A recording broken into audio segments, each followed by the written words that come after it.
Posso substituir a caixa de direção esférica por uma cônica? E para quem faz longos percursos por vários dias, qual a melhor corrente? Na hora de ajustar a tensão da corrente, devemos estar montado na moto para ajustar a folga ou ajustamos no cavalete central mesmo? Quantos quilômetros dá para rodar com um kit? Fala galera, beleza? Estamos aqui então de novo com o Arthur. Fala Arthurzão, beleza? Tudo certo? E agora a gente vai para o segundo vídeo, a segunda série de perguntas e respostas. Perguntas que vocês fizeram nos outros vídeos aqui que a gente fez junto com a Riffel na parte de caixa de direção, kit de transmissão e tudo mais. Então agora a gente vai responder mais algumas perguntas para vocês. Bora lá! Bom, a gente já vai começar o vídeo, mas antes da primeira pergunta vamos fazer aqui a higienização, álcool em gel, né?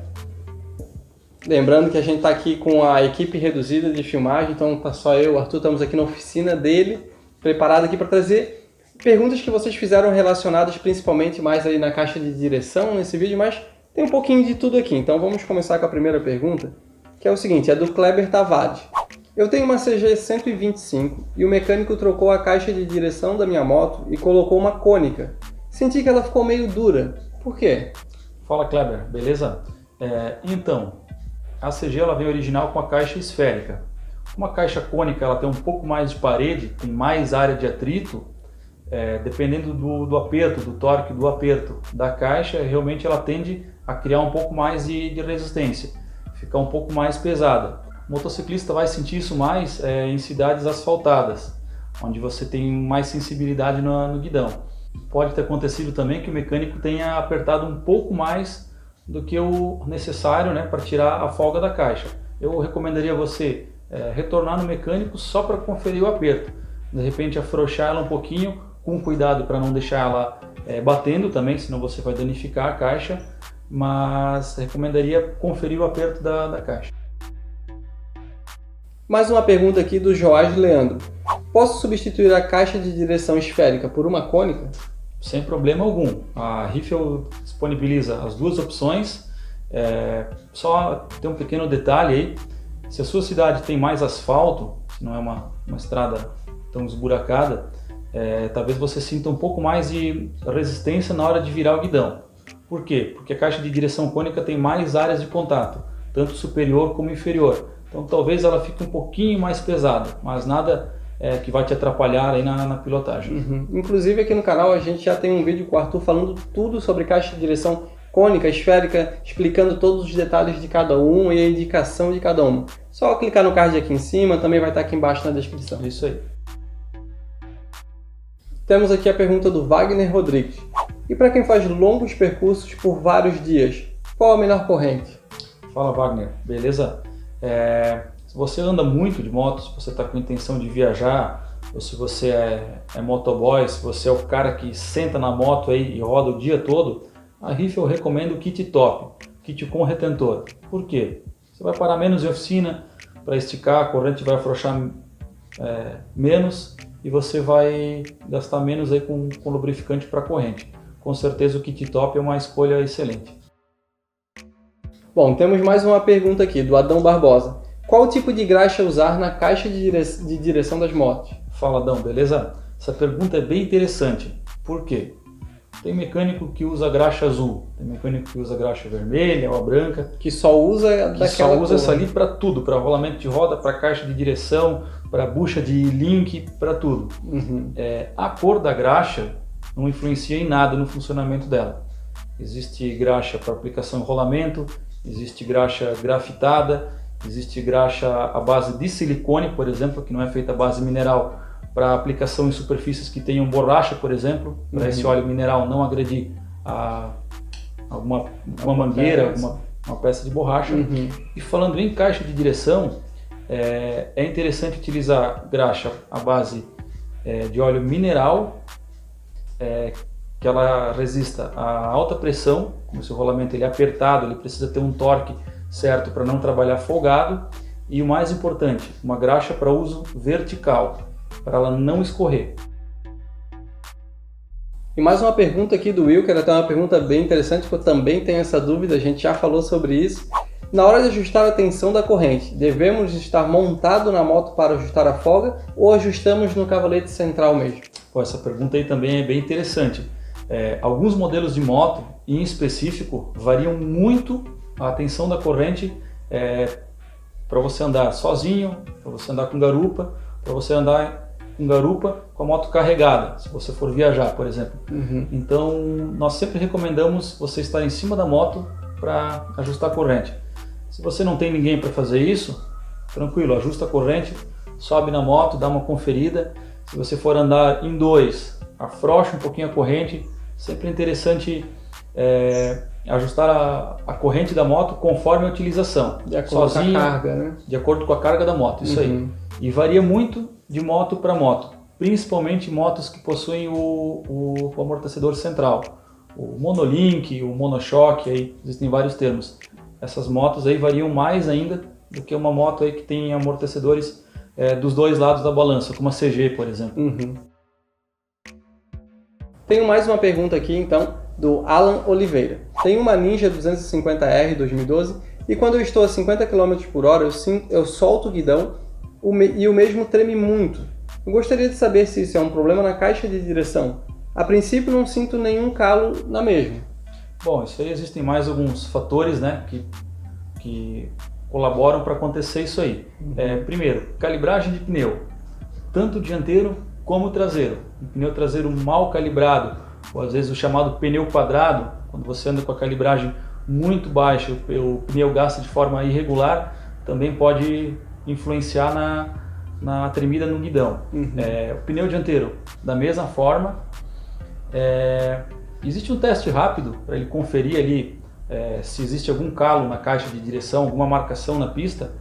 Você colocar a moto no cavalete lateral, erguer o guidão e girar de forma suave para a direita ou para a esquerda. Você sentir alguma resistência, alguma trancada, geralmente no meio, é porque você está com a caixa de direção danificada, com o chamado calo. Quando a esfera ou o rolete, conforme for o seu modelo de caixa, acaba amassando a pista. Isso aí é ocasionado por geralmente andar com a caixa frouxa em calçamento, em estrada esburacada, você acaba criando esse calo na pista de direção. E agora temos uma pergunta aqui do Josiel Andrade. É possível trocar apenas a parte de baixo da caixa de direção? Olha, até é possível. Geralmente a parte de baixo é a que mais sofre impacto, a que mais danifica.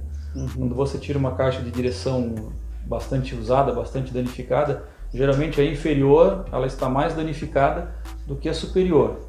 Mas a mão de obra de você desmontar a frente da moto toda é a mesma. A Riffel e as principais montadoras vendem o kit, rolamento inferior e superior.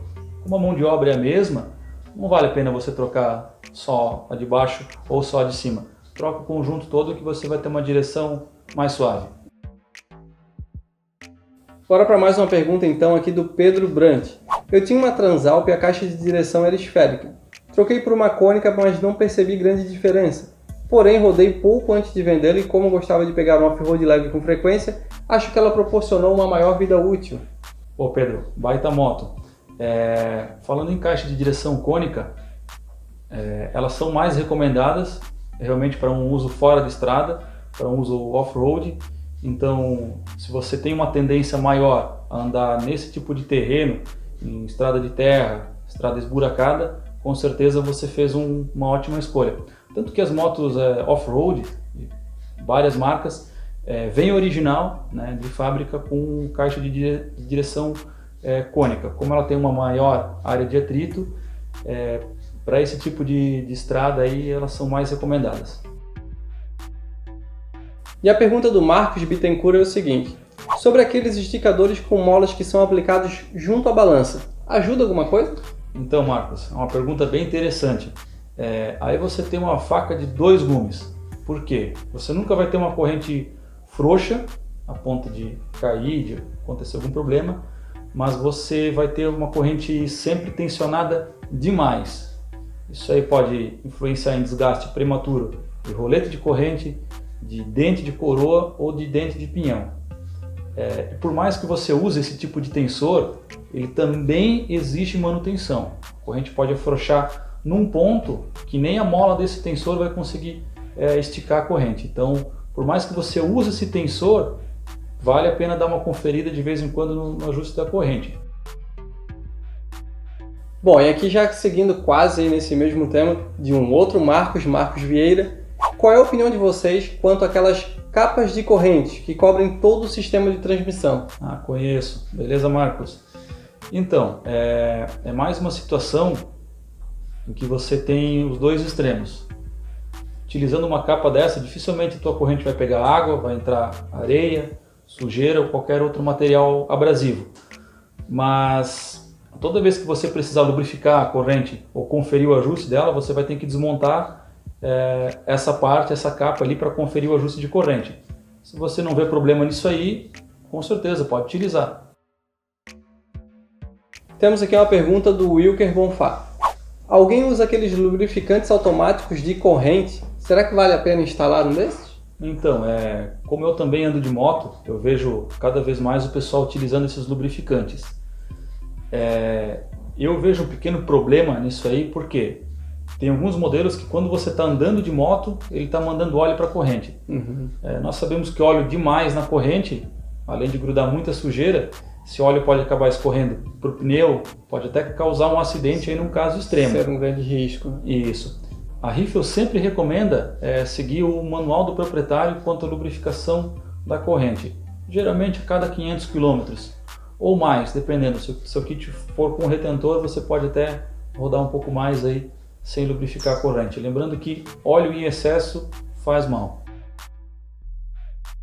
Bom, agora a gente tem uma pergunta aí que é até um pouquinho polêmica, talvez essa eu também quero saber, que é o seguinte: quantos quilômetros dá para rodar com um kit?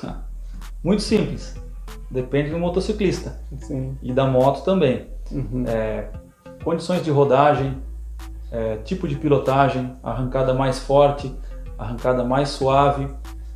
Se você pegou um longo período de chuva, o kit vai ter um desgaste muito maior. Nós temos testes de rodagem que nós mantemos com motoboys fixos.